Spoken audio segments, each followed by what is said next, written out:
And for Sindola, I reached out to a seasoned hotelier upon the beginning of the venture, and I asked him to come on board, and he also did not take any enumeration.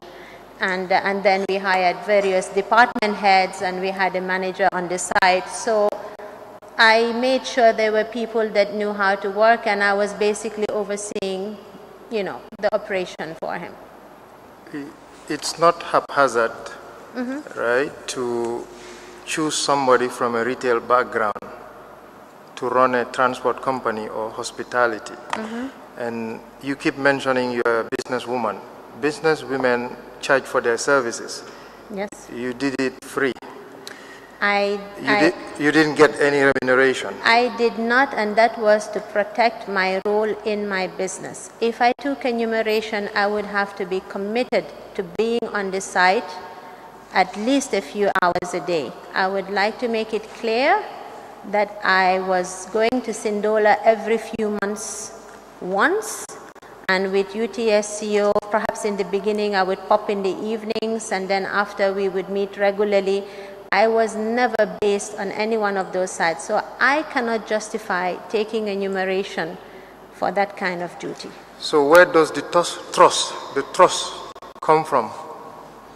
The trust to be selected, you were entrusted with two companies, well, at least UTSC and Sindola. Where does that come from? You were a businesswoman for profit in retail. Was it just random? Well, I would think he has not only engaged me in this country, he has engaged several people to participate in his businesses, and I obliged. I obliged because if today the current head of state calls me and said, look, I have something, I'm very busy, can you help me put it together and oversee it for me? I would oblige within my time. And if I have to take a salary, it means I have to be fully engaged in the business.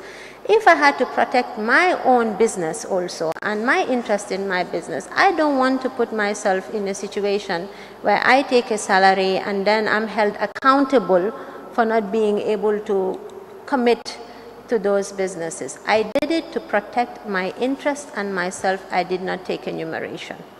So when you say your interest, does it mean that there could be some other contracts awarded based on... No. When I meant my interest, it means to make sure that I will not be diverted from for the time I need to commit in my business. That's what I meant.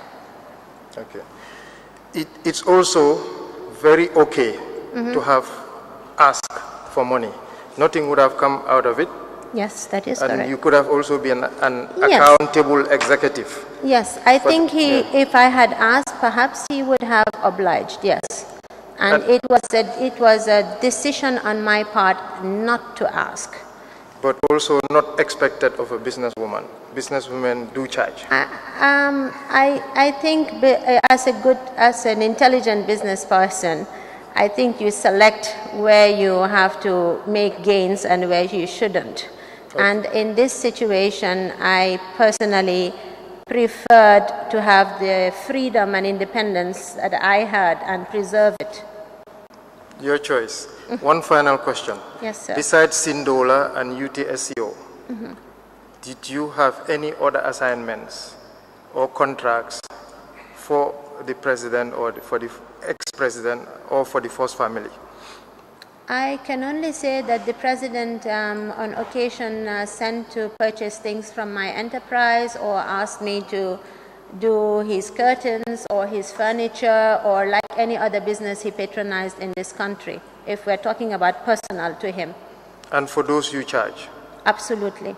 Thank you.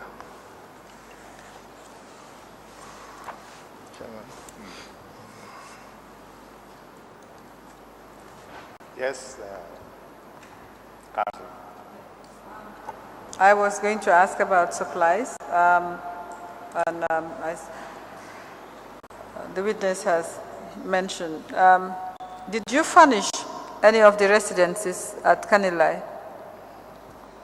Yes, at one point I think we furnished he bought furniture from me. He used to buy furniture from me. He has bought for his main house many years ago. At one point also, one of the 4 houses was furnished by us. And I think if you're asking about Kanilai only, yes. Okay. Apart from Kanilai, what else did you furnish? Which other We're houses? talking about private or... Any private, public? I think I was also asked to do on few occasions there to renovate the cabinet room where we changed the bathroom and the office of in the VIP lounge. We did the curtains in his office and the cabinet room and some other areas. Occasionally, I think one occasion inside his residence we did curtains. The typical business that Emporium renders. If they approach me, I would handle it as I would with any other client. And on these occasions, you were approached directly, not through any tender process? Not this.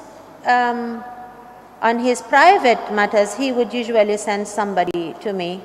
Considering we were not communicating for 5 years, I would be instructed that you need to do this area or this area, and I would deliver as I would with any business. By directly, I don't mean directly from the president, but direct business as opposed to a business that was tendered and for which you applied? For the government, I was not very involved for services rendered to him as such. Yeah, but some of the services you described are services rendered to government, like furnishing the cabinet room. I did not furnish it. I did the curtains, and we renovated the bathrooms and did the curtains in his office. That's a supplies contract, yes, or a service contract? A supplies contract. I think I would call it. Was it through tender or direct? I'm not sure. It was a directive. Okay. How did you get to meet the president? The first time, a trust relationship with him? Okay, the first time I met the president was when he came to visit Emporium. And I believe that was warranted because we had written to ask him if he would. I've never met him before. I think it was in 2002 to ask him to come for the opening. He did not. The Minister of Trade opened. And I believe sometime later we got an impromptu surprise visit from him.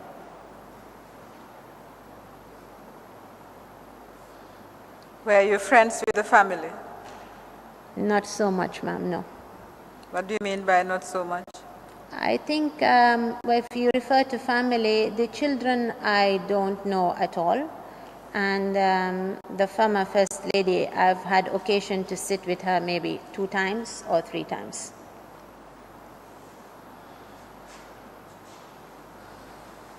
All right. I have no further questions at this time. Very well, thank you. You may leave. In fact, at this stage, we have to rise. And we'll be back tomorrow at 10 o'clock. Thank you.